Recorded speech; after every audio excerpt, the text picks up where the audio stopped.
नमस्कार प्रिय मित्रों, मैं ज्योतिषकार कमल आप सबका हार्दिक अभिनंदन करता हूं आपके अपने इस प्यारे यूट्यूब चैनल एस्ट्रो कमल में। मित्रों, गीता सनातन धर्म में बड़ा ही प्यारा ग्रंथ है, लेकिन एक चीज मैंने देखी कि गीता में राजा महाराजाओं का जिक्र नहीं किया गया है। सीधा सीधा अर्जुन को दिव्य ज्ञान की अमृत की घूंटे पिलाई जा रही है और उसमें राजा महाराजाओं का बीच में क्या लेना देना। ये जो पहले कहते हैं अत्र सूरा महेश्वासा भीमा अर्जुन समा यदि युद्धानो विराट क्षातकी सा पराजिता, ये जो बातें बता रहे हैं कि अश्वत्थामा विराट, ये पता नहीं कितने ऐसे योद्धा हैं जो उसमें खड़े हैं। इससे बहुत सारे योद्धाओं के नाम लिए जा रहे हैं, लेकिन ये जो योद्धाओं के नाम लिए जा रहे हैं ये गीता की परिस्थिति है। ये गीता की परिस्थिति के बीच में आ रहे हैं, गीता के ज्ञान के बीच में नहीं आ रहे। इनको देखो आप, इनको कोई गीता के ज्ञान से लेना देना नहीं है। गीता के ज्ञान में किसी का भी कोई जिक्र नहीं है। जो भी राजा महाराजा हैं गीता के ज्ञान से पृथक उस स्थान पर खड़े हैं, इसलिए उनका विवरण थोड़ा सा हो रहा है। लेकिन ज्ञान के बीच अगर किसी का विवरण हो तो वो बड़ी महत्व की बात है। तो कृष्ण गीता के 3 अध्याय के 20वें श्लोक में कहते हैं, कर्मणे वही संसिद्धि मां स्थिता जनकादया, कर्मणे वही संसिद्धि मां स्थिता जनकादय, लोक संग्रह मेवापि संपश्यन कर्तुमर्हसि। ये जो जनकादय शब्द बीच में लिया गया है, ये जनक नाम के राजा का शब्द लिया गया। भगवान परमात्मा जब अर्जुन को ज्ञान दे रहे हैं, दिव्य ज्ञान दे रहे हैं, तो उन्होंने जनक का बीच में जिक्र क्यों किया? वो कहते हैं कि जैसे राजा जनक हुए हैं, वैदेह हुए हैं, इस संसार में रहते हुए भी संसार में नहीं है, उसी तरह से है अर्जुन, तो भी इस संसार में रहते हुए सारे कर्मों को करते हुए कर्मों से निवृत्त हो जा। तू अपने कर्मों का साक्षी हो जा, दृष्टा हो जा, तू अपने कर्मों में शामिल मत हो। इसलिए है अर्जुन जैसे राजा जनक हुए हैं, वो जनक का उदाहरण याद है। तो अब क्या है, जनक जब इतने महत्वपूर्ण कृष्ण की दृष्टि से, तो आज जनक की बात जरूरी है। महाराज जनक, ये वही जनक थे जो भगवान श्री राम के ससुर जी थे, माता सीता के पिताजी थे। ये उन्हीं जनक की बात हो रही। अब उन्हीं जनक की बात हो रही, तो राजा जनक के संबंध में थोड़ी चर्चा कि वो दिव्य ज्ञान के, वो आध्यात्मिक ज्ञान के, वो परमात्मा के ज्ञान के, वो तत्व ज्ञान के, वो गूढ़ ज्ञान के अधिकारी क्यों है? क्या कारण है कि वही अधिकारी हैं, बाकी अधिकारी मुश्किल से मिलते हैं? और जो उनके गुरु हैं याज्ञवल्क्य, वो भी उनकी प्रतीक्षा करते हैं कि राजा जनक आएगा तब अपन ज्ञान की चर्चा शुरू करेंगे, तब अपन तत्व ज्ञान प्रकट करेंगे। इससे पहले ज्ञान देना, ज्ञान की बात करना, वो कहते हैं कि अपने आप से ही करने जैसा है। राजा जनक आए तो उनकी प्रतीक्षा हो तो ही ज्ञान हो, उनकी प्रतीक्षा पूर्ण हो, वो आएंगे तो ही हम ज्ञान देंगे। तो ऐसा क्यों? इसके लिए थोड़ी सी चर्चा जरूरी है। राजा जनक जहां रहते हैं, जो करते हैं, जिस शरीर में रहते हैं, वो सब तत्व ज्ञान से, गूढ़ ज्ञान से भरी हुई चीज है। राजा जनक के जीवन में 2 खास संतों का उल्लेख है, 2 खास महापुरुषों का, तत्वज्ञानियों का, तत्वदर्शियों का उल्लेख है, जिनमें से एक तो है महर्षि याज्ञवल्क्य और दूसरे है महर्षि अष्टावक्र। गुरु भी ऐसे जो दिव्य ज्ञान से परिपूर्ण है, तो शिष्य तो दिव्य ज्ञान से परिपूर्ण, उनका शिष्य होना ही बड़ी बात है। उनका शिष्य होना ही बहुत ही सौभाग्य की बात है। तो क्या सौभाग्य की बात है? क्या है गुरुओं में ऐसा जिसका जिक्र भी थोड़ा सा कर लें, क्योंकि जब शिष्य इतना ऊंचा है तो उसके गुरुओं का जिक्र भी, उसके नगर का जिक्र भी, ये सब भी होना जरूरी है। पहली बात यहां से शुरू करते हैं कि राजा जनक जिस स्थान पर रहते हैं, उस स्थान का नाम है मिथिलापुर।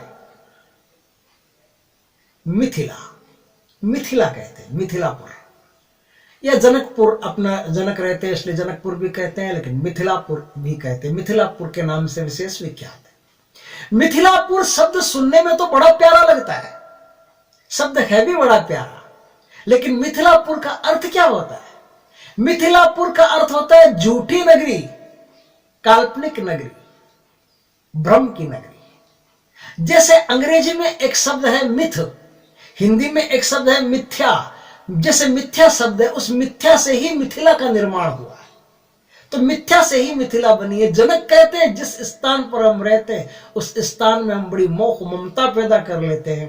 उस स्थान में घर बनाना, बंगले बनाना, उस स्थान को कब्जा करने की कोशिश, ये जमीन मेरी, ये मेरा, ये इतना भवन सुंदर मेरा, ये सब जो बातें हैं, ये बातें एक दिन यही रह जाएगी। सारा भवन, सारी सुंदरता, सारा वैभव, सब कुछ तुम्हारा इसी नगर में रह जाएगा और तुम इस नगर को छोड़ करके चले जाओगे। जिस दिन तुम इस नगर को छोड़ करके जाओगे उस दिन तुमको पता चल जाएगा कि जिस नगर के मोह में हम मरे जा रहे थे, आज वो नगर ही हमारे हाथ से फिसल गया और वो नगर एक दिन आपके लिए झूठ साबित हो जाएगा, एक दिन आपके लिए भ्रम साबित हो जाएगा, एक दिन आपके लिए सपने जैसा साबित हो जाएगा। जो सपने जैसा है वो झूठ है और जो झूठ है उसका नाम है मिथिलापुर, मिथिला। तो राजा जनक कहते हैं कि हम जहां रहते हैं उससे ज्यादा आसक्ति नहीं करनी चाहिए, क्योंकि आसक्ति किसी काम की नहीं है। जिस दिन हम छोड़ के जाएंगे सब बर्बाद हो जाएगा, सब लगेगा कि सपना भोग रहे थे और कुछ नहीं। जैसे आदमी एक सपने को तोड़ करके उठता है, सपने की कहानी भी राजा जनक के साथ है ना, सपने को तोड़ करके उठता है, जागता है, उसे लगता है ओहो रात उसके पीछे कुत्ता भाग रहा था, वो कुत्ते से बचने की बहुत कोशिश कर रहा था, या पहाड़ पर से गिर रहा था, या शेरों के बीच में आ गया था, वो छुपा हुआ जंगल में बैठा है, शेर दहाड़ रहे हैं, वो पेड़ के ऊपर बैठा चुपचाप सांसें रोक करके और बड़ा डरा जा रहा है और अचानक उसकी नींद खुल गई। नींद खुल गई है, बड़ा आराम आता है, हाँ मरे तो नहीं, ये तो सपना था। उसी तरह से जिस समय जीव मुक्त हो जाता है उस समय उसे पता चलता है कि ये संसार हम भोग रहे थे ये तो सपना था, ये हकीकत नहीं थी। अभी हकीकत है, अभी सपना नहीं है, अभी आपको सब काम संसार में करने पड़ेंगे। लेकिन जिस समय जीव मुक्त होगा, आसक्ति से मुक्त होगा, उस समय पता चलेगा कि ये जो हम भोग रहे थे वो सारा सपना है। इसलिए जनक कहते हैं कि अपने पुर का नाम ही उन्होंने मिथिलापुर रख लिया। झूठा नगर, सपना नगर, कल्पना का नगर। राजा जनक के पहले जो गुरु हैं उनका नाम है अष्टावक्र। अष्टावक्र उनको इस तरह से बताया जाता है कि उनके शरीर से 8 हड्डियां टूटी हुई। वो अष्टावक्र, उनके पिता ऐसा कहते हैं कि उनके पिता ज्ञान का प्रवचन कर रहे थे, तो ज्ञान का प्रवचन करने में वो सत्य की खोज के बारे में कोई चर्चा कर रहे थे। तो अष्टावक्र मां के पेट में थे, तो मां के पेट में से ही अष्टावक्र बोले कि पिताश्री सत्य नहीं है बाहर कहीं, सत्य कहीं बाहर नहीं है। पुत्र का इस तरह से बोलना पिता को अच्छा नहीं लगा, पिता के अहंकार को चोट पहुंची। कहते हैं पिता ने उनके गर्भ में जो शरीर है उस शरीर पर एक लात मारी और उस लात मारने से उनके शरीर की 8 हड्डियां टूट गई। आज तक ऐसा बच्चा कोई हुआ नहीं है जो पेट में से बोले। ये जो सत्य है उनको हमने तथ्य समझ लिया है। अष्टावक्र के शरीर की 8 हड्डियां टूटी हुई है। 8 हड्डियों का मतलब होता है एक कंकाल, एक जोड़। हम सब एक जोड़ है। हम सब किसका जोड़ है? कृष्ण कहते हैं कि अष्टधा प्रकृति भिन्ना अष्टधा प्रकृति, मेरी अष्टधा प्रकृति है जो मुझसे भिन्न है। अष्टधा प्रकृति क्या है? कृष्ण कहते हैं कि 5 तत्व है। क्षित जल पावक गगन समीरा पंच रचित अति अधम शरीरा, 5 तत्व है जिनसे मनुष्य पैदा होता है। और क्या है? और कहते हैं कि मन और बुद्धि और अहंकार। मन, बुद्धि और अहंकार ये सब मेरी अपरा प्रकृति है, यानी बाहर की प्रकृति है। ये सब बाहर की प्रकृति है। ये मेरी 8 प्रकृति। जो इस 8 प्रकृति को जान लेता है वो अपने कंकाल को तोड़ देता है।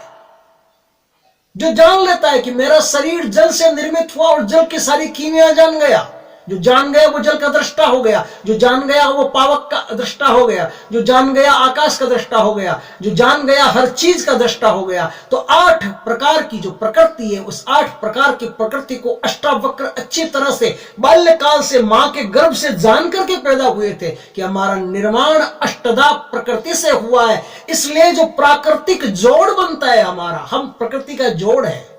हम इन सब का समन्वय है। पूरी प्रकृति का जो 8 प्रकार की प्रकृति है उस प्रकृति का हम समन्वय है। हम पूरा जोड़ है। हमें आग कहाँ है, हमें पानी कहाँ है, हमें आकाश कहाँ है, हमें पृथ्वी कहाँ है, ये सब निकाल के नहीं बताया जा सकता क्योंकि सारा मिला हुआ खिचड़ी है।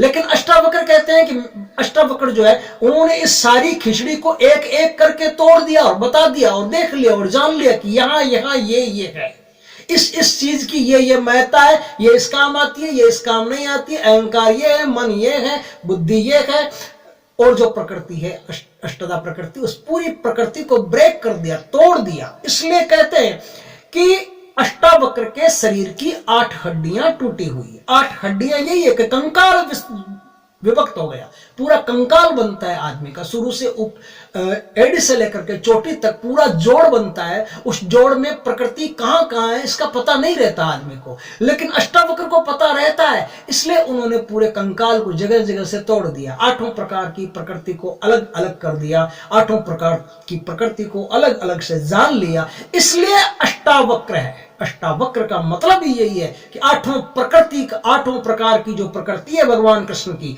उस 8 प्रकार की प्रकृति का दृष्टा हो गया, 8 प्रकार की प्रकृति को जान लिया, वो अष्टावक्र हो गया। दूसरा गुरु उनके जीवन में बनता है याज्ञवल्लिक। याज्ञवल्लिक का अर्थ होता है आग के वस्त्र पहनने वाला। आग, लेकिन वो आग नहीं, वस्त्र तो आग के हैं लेकिन आग के वस्त्र नहीं। अब आग के वस्त्र पहन कोई कैसे सकता है? कोई आग का वस्त्र पहन सकता है तो जल के स्वाह हो जाएगा, लेकिन आदमी लगातार जल के स्वाह होता है, उसे पता नहीं चलता। जिसे पता नहीं चलता उसके वस्त्र, वल्कल जो है, कपड़े जो है, वस्त्र जो है, वो आग के ही है, लेकिन उसे पता नहीं चलता। और जिसे पता चलता है कि शरीर जल रहा है, निरंतर शरीर जल रहा है। जलने का अर्थ है जैसे नष्ट होता है, आग में जिस प्रकार से नष्ट होता है उसी तरह शरीर प्रतिपल नष्ट हो रहा है। शरीर प्रतिपल नष्ट हो रहा है, शरीर प्रतिपल जल रहा है। एक लोहे का ठंडा टुकड़ा आग में डालते हैं, वो थोड़ी देर ठंडा है, थोड़ी देर काला काला जैसा है, थोड़ी देर उसमें कोई हरकत नहीं है, लेकिन जैसे जैसे आग प्रखर होती है उसमें हरकत होती है। ठंडा टुकड़ा है, तुम कहते हो बचपन है। वही लोहे का टुकड़ा जब गर्म हो जाता है, एकदम ताव में आ जाता है, फुल लाल हो जाता है, एकदम उसमें से ज्वालाएं फूटने लगती है, चिंगारियां उसके ऊपर तैरने लगती है, तुम कहते हो जवानी है। जवानी में ऐसा ही होता है, जवानी में पूरा खून लाल हो जाता है। जवानी में हर कार्य को करने की मतलब यह है कि जब एकदम लाल टुकड़ा हो जाए तो उसका कोई भी औजार, कोई भी अस्त्र, कोई भी शस्त्र बनाया जा सकता है। जब लोहे का टुकड़ा एकदम लाल हो जाए तो उसका कोई भी अस्त्र शस्त्र बनाया जा सकता है, कोई भी निर्माण उसमें से किया जा सकता है, कोई भी क्रिएशन उसमें से किया जा सकता है। उस लोहे के गर्मा गर्म टुकड़े को, लाल टुकड़े को लोहार पीट पीट के कोई भी क्रिएशन कर सकता है। लेकिन वो लोहा जब पिघल जाता है, तीसरी अवस्था बताते हैं कि लोहा जब आग में इतना गर्म होता है, गर्म होता है, गर्म होता है, गर्म होने के बाद में वो पिघल जाता है, तो पिघलने के बाद में कुछ नहीं बनता, आदमी का शरीर भी पिघल जाता है।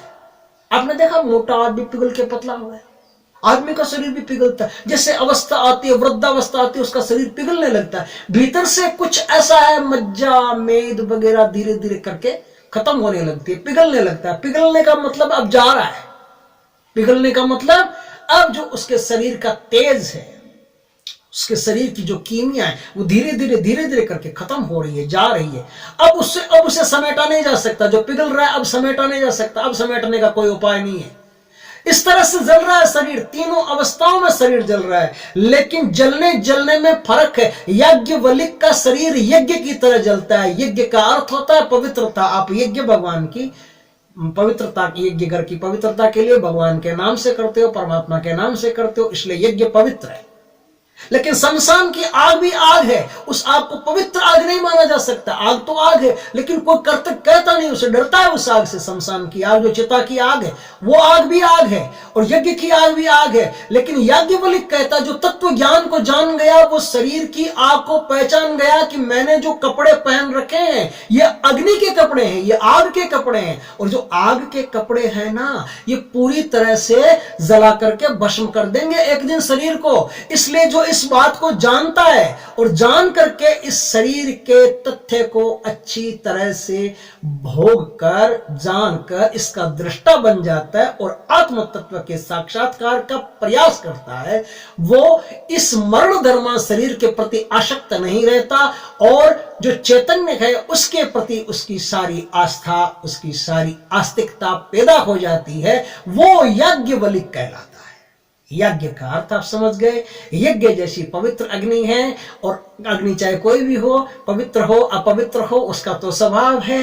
गगन समीर अनल जल धरणी इनकर नाथ सहज जड़ करनी, ये तो सहज जड़ करनी है। अग्नि का तो स्वभाव है जलाना, वो तो जलाएगी। लेकिन याज्ञवल्क्य कहते हैं चिंता की कोई बात नहीं, जिसे जलाएगी वो तो पहले से जला ही हुआ है, मेरा क्या जलाएगी। पवित्र अग्नि, यज्ञ की अग्नि वो है जो जानबूझ करके स्वाहा करके आहुति दी जाती है, जानबूझ करके आहुति दी जाती है। जो अपने शरीर को जानता है कि परमात्मा का शरीर है, परमात्मा की दुनिया है, परमात्मा का संसार है, जले तो जले, जिए तो जिए, मुझे क्या, परमात्मा देने वाला, परमात्मा लेने वाला, उसको चिंता नहीं होती। और जब परमात्मा इन्वॉल्व हो जाता है बीच में, तो वो जो आग है शरीर को जो जलाती है, जो शरीर के वल्कल बनते हैं, वो आग भी पवित्र आग हो जाती है। तो जनक के ऐसे गुरु हैं, जनक के ऐसे गुरु हैं अष्टावक्र जैसे, जनक के ऐसे गुरु हैं याज्ञवल्क्य जैसे। जनक, उनकी पुत्री है सीता, उनकी पुत्री सीता को भी वही नाम मिले जो जनक को नाम मिले। अब जनक कहते हैं कि जिस तरह से ये पूरी झूठी है, मिथिला पूरी झूठी है, उस तरह से शरीर भी झूठा है। जिस तरह से हम अपनी पूरी का मोह रखते हैं, उस तरह से शरीर का भी मोह रखते हैं। तो शरीर का मोह रखने से भी कुछ नहीं होगा। शरीर का कितना ही मोह रख लो, एक दिन वो शरीर उसी तरह से शमशान की चिता पर लेट करके, धधकती हुई आग में जल करके, कोयला बन करके, मिट्टी बन करके खत्म हो जाएगा। मिट्टी का शरीर मिट्टी में मिल जाएगा, काम खत्म।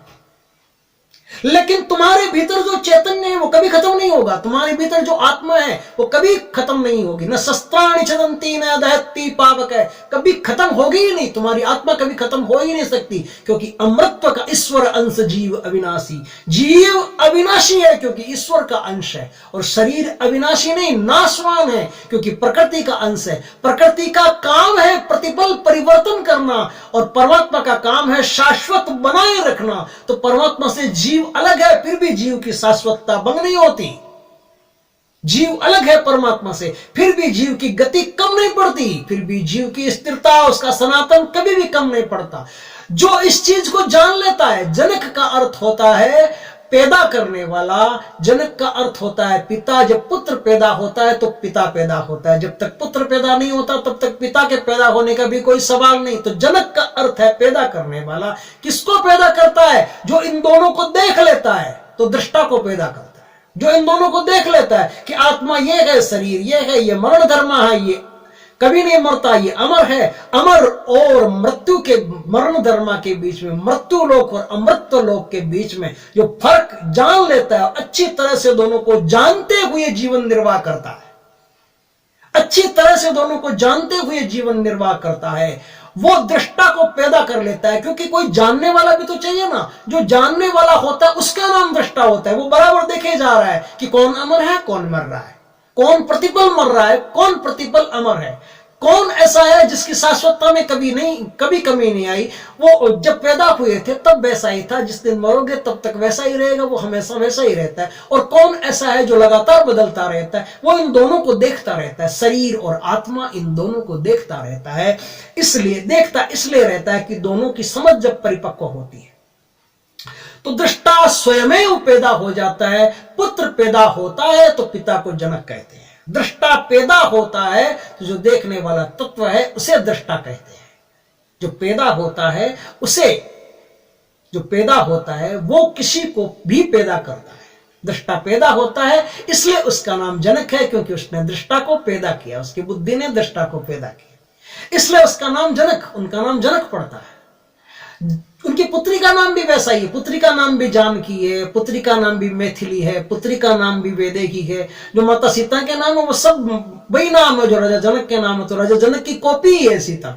जैसे राजा जनक है वैसे ही सीता, सीता ही राजा जनक की कॉपी है। कभी सीता के बारे में, माता सीता के बारे में चर्चा करने का अवसर मिला तो अवश्य करेंगे। तो इस प्रकार से राजा जनक जो है वो वैदेह है। इस प्रकार से राजा जनक तत्व ज्ञान के अधिकारी है। अब अधिकारी क्यों? अधिकारी इसलिए क्योंकि तत्व के प्रति प्यास, परमात्मा के प्रति प्यास, और जो जान गया है कि संसार मरण धर्म है, उसके प्रति क्या प्यास रखे। जो आज नहीं कल जाएगा, कल नहीं परसों जाएगा, उसके प्रति क्या इतना लगा रखना। जाना तो निश्चित ही है, लगा उसके प्रति रखो जो अमृत अमर है, जो कभी नहीं मरेगा, हमेशा सनातन है, शाश्वत है, साथ रहेगा हमेशा, उसके प्रति लगाव होना चाहिए। याज्ञवल्क्य का आश्रम मिथिला से कुछ दूर वन में, वन्य प्रदेश में उनका आश्रम, आश्रम में बहुत सारे शिष्य वो ज्ञान देते हैं, उनका इंतजार करते हैं, लेकिन शिष्यों के भीतर एक ईर्ष्या का भाव पैदा होता है। शिष्य ऐसा मानते हैं कि राजा जनक राजा है, इसलिए उनको ज्ञान दिया जा रहा है, उनकी आवश्यकता पड़ती है, तेल नमक मिर्च जो भी आश्रम में चाहिए होगा वो राजा व्यवस्था करता है। शायद इसलिए गुरु महाराज दबे हुए हैं उनसे कि वो आएगा तो ही ज्ञान देंगे। इसलिए भैया राजा तो राजा है, लेकिन गुरु तो गुरु है। गुरु की आध्यात्मिकता तो अलग, वो तो सर्वज्ञ, जो शरीर को कपड़े मानता है, जो शरीर को कपड़े मानता है, वल्कल मानता है, वो आदमी तो महान योगवेता, महान तत्ववेता ही होगा। वो तो शिष्यों की बात नहीं समझेगा, आराम से समझ लिया, उसको पता चल गया, गुरु को पता चल गया कि शिष्य ऐसा समझ रहे हैं। एक दिन क्या हुआ, राजा जनक आए, राजा जनक आकर के बैठे, याज्ञवल्क्य जी ने तत्व ज्ञान का उपदेश शुरू किया। याज्ञवल्क्य जी एक कृत्रिम अग्नि का प्रयोग करते हैं, जिसे जादूगर करते हैं, नाटक दिखाते हैं, कोई आग होती नहीं लेकिन वो आग दिखा देते हैं। उसी तरह से राजा जनक आके बैठे, याज्ञवल्क्य पूरी मिथिला में आग लगा देते हैं। योग माया से नाटकीय आग है, नकली आग है, असली नहीं है, लेकिन लगता सबको असली है, जलता कोई उस आग में नहीं, सिर्फ आग का भ्रम में इल्यूजन क्रिएट करते हैं। आग का मिथिला में आग लगा देते हैं तो मिथिला के सारे लोग भाग जाते हैं, लेकिन राजभवन के तो चारों तरफ आग है, राजभवन के लोगों को तो भागने का भी अवसर नहीं मिल पा रहा है। मिथिला से दूत आता है, घुड़सवार आता है, घुड़सवार आकर के वहां राजा जनक से गुहार लगाता है कि हे महाराज, आप यहाँ क्या कर रहे हैं, आपके पूरे मिथिला में आग लग गई है। बोले मिथिला वासी कैसे हैं? बोले मिथिला वासी तो भाग गए, तो भाई एक भी नहीं है, बच्चा भी नहीं, कुत्ता भी नहीं, सबको लेके भाग गए। अब एक भी नहीं, लेकिन सामान सुमन सब जल रहे हैं, घर जल रहे हैं, लोगों के प्रसाद जल रहे हैं, वो सब जल रहा है। बोला प्रसाद में क्या है, फिर बन जाएगा, आदमी तो भाग गए ना, कोई नहीं मरा ना। बोले कोई नहीं। बोले फिर ठीक है, कोई चिंता की बात नहीं, अभी आग मेरे राजभवन तक तो नहीं पहुंची। नहीं नहीं, दूत कहता है राजभवन तक नहीं पहुंची। तो फिर कहता है तुम जा, कोई चिंता की बात नहीं। दूत को भेज देते हैं, फिर अपने ज्ञान में लग जाते हैं। गुरुजी को बोलते हैं कहिए, आप आगे बढ़िए, गुरुजी ज्ञान दीजिए। थोड़ी देर होती है, फिर एक घुड़सवार आता है, आके कहता है कि महाराज क्या करते हो, राजभवन में आग पहुंच गई। राजा जनक कहते हैं राजभवन में आग पहुंच गई, अभी मेरे अंतःपुर में तो नहीं पहुंचे ना। अंतःपुर से कहते हैं जहां उनके स्त्री बच्चे आदि वो सब रहते हैं, बाकी पूरा महल है, महल में खास स्थान होता है जिसे अंतःपुर कहते हैं, उस अंतःपुर में उनके बच्चे रहते हैं। तो वो कहते हैं कि अंतःपुर में तो आग नहीं पहुंची। बोले अंतःपुर में तो नहीं पहुंची। बोले ठीक है, फिर क्या चिंता है, अभी अंतःपुर में तो आग पहुंची नहीं, जब अंतःपुर तक आग पहुंचेगी हम चल लेंगे। बोले तू जा, कोई चिंता है बात नहीं, गुरु जी ज्ञान प्रदान कर रहे हैं, पहले वो बातें सुनने दे, पहले वो सत्संग की बात सुनने दे। थोड़ी देर हुई, फिर एक दूत आता है, वो आके कहता है कि महाराज अंतःपुर में आग पहुंच गई। महाराज पूछते हैं मेरे बीवी बच्चे, मेरे धर्मपत्नी, मेरे पुत्र वगैरह, वो जो जितने भी बच्चे हैं, जो भी है मंत्री वगैरह, वो सब तो जिंदा है। बोले हाँ वो सब तो जिंदा है, लेकिन आग अंतःपुर में पहुंच गई है, आपके बिल्कुल करीब पहुंच गई है उनके। बोले कोई चिंता नहीं है, करीब पहुंची है, उनको जलाया तो नहीं ना? बोले नहीं। थोड़ी देर में फिर एक दूत आता है, उसको तो भेज दिया जाता है। थोड़ी देर में फिर एक घुड़सवार आता है, आके कहता है महाराज। बोले क्या? बोले हाय दुर्घटना हो गई। बोले क्या हुआ? बोले आपके महारानी साहिबा खत्म हो गई आग में, और जितने भी बच्चे थे, बाल बच्चे, वो भी खत्म हो गए, और पूरा परिवार आग में खत्म हो गया, सब आग में जल करके स्वाह हो गए। बोले फिर क्या चिंता करनी है, मरण धर्मा शरीर है, एक दिन मरेगा, सब जाएंगे, हम भी जाएंगे, रानी भी गई, अब क्या तकलीफ, अब कोई बचा ही नहीं चिंता करने के लिए, तब किसकी चिंता करें, अब तो जा। राजा जनक को देख करके राजा जो शिष्य थे याज्ञवल्क्य के, वो सारे शिष्य हतप्रभ हो जाते हैं कि कैसा आदमी है, घर में आग लग गई, बीवी जल गई, बच्चे जल गए, मंत्री संतरी सब जल गए, फिर भी कोई परवाह नहीं, कोई चिंता नहीं, कोई एक तनाव की रेखा तक चेहरे पर भी नहीं, कोई अवसाद नहीं चेहरे पर। क्या आदमी, कैसा ज्ञान प्राप्त कर रहा है। लेकिन तभी देखते हैं कि थोड़ी देर में क्या होता है कि जो आश्रम की कुटिया वगैरह है ना, उन कुटिया वगैरह में धुआं निकलता है। अभी आग नहीं पहुंची, सिर्फ धुआं ऐसा प्रकट करते हैं याज्ञवल्क्य अपनी योग शक्ति से, कृत्रिम धुआं प्रकट करते हैं। ऐसा लगता है कि धुआं उठ रहा है, आग लगने वाली है, थोड़ी देर में धुआं उठता है, और धुआं उठता शिष्यों को दिखता है। शिष्यों को धुआं उठता दिखने के साथ ही शिष्य गुरु की बिना आज्ञा लिए ही भागते हैं। कोई अपना कमंडल उठा के ले आता है, कोई किताबें उठा के ले आता है, कोई धोती उठा के ले आता है, छोटा छोटा दंड कमंडल जो भी उनके पास सामान था, वो सामान फटाफट से ला करके समेट करके बैठ गए। अब कुटिया जले तो जले, कोई चिंता नहीं, सामान तो अपना गया। याज्ञवल्क्य कहते हैं, देखा तुम लोग जो अंतस मन में, अंतस चेतना में जो विचार करते हो कि मैं या राजा जनक को आने के बाद में ज्ञान देता हूं, शायद उनके दबाव में ज्ञान दे रहा हूं, लेकिन ऐसा नहीं है। तत्व ज्ञान का सही अधिकारी यही है। सही आग तो राजा जनक के भीतर ही है, तुम्हारे अंदर कोई आग नहीं, तुम तो ठंडे बसते हो, पत्थर की तरह पड़े हो, बस है नहीं है। गुरुजी कह रहे हैं, नहीं कह रहे हैं, सुन लिया, रट लिया, काम खत्म, तोते हो, तोते की तरह काम करते हो और कुछ नहीं। सत्य को सत्य की तरह समझने वाला एक ही आदमी यहां आता है, वो है जनक। और इसलिए मुझे जनक की प्रतीक्षा रहती है, क्योंकि तत्व ज्ञान का सच्चा अधिकारी वही होता है जो तत्व ज्ञान की तरफ ही अपनी सारी ऊर्जा को लगा दे, मरण धर्मा संसार की तरफ से ऊर्जा हटाकर परमात्मा की तरफ अपने सारे चैतन्य को लगा दे, सारी प्यास वहां बहा दे, वही आदमी तत्व ज्ञान का अधिकारी है। तुम लोगों की तरह नहीं कि सामान में जीव अटका पड़ा है, ध्यान अटका पड़ा है और बात करते हो तत्व ज्ञान की, परमात्मा के ज्ञान की, आदि अनादि की, नश्वर अनश्वर की। इन सब बातों से कोई सार नहीं, तुम्हारी जिंदगी में भी बहुत कुछ झेलना बाकी है। इसलिए मैं राजा जनक के आने पर ज्ञान देता हूं। ऐसे जनक की जब मैंने कहानी पढ़ी, ऐसे जनक के जब मैंने बातें सुनी, बहुत अच्छा लगा सुन के। आप लोगों को भी अगर अच्छा लगा हो तो लाइक कीजिए, शेयर कीजिए। जय श्री कृष्ण मित्रों।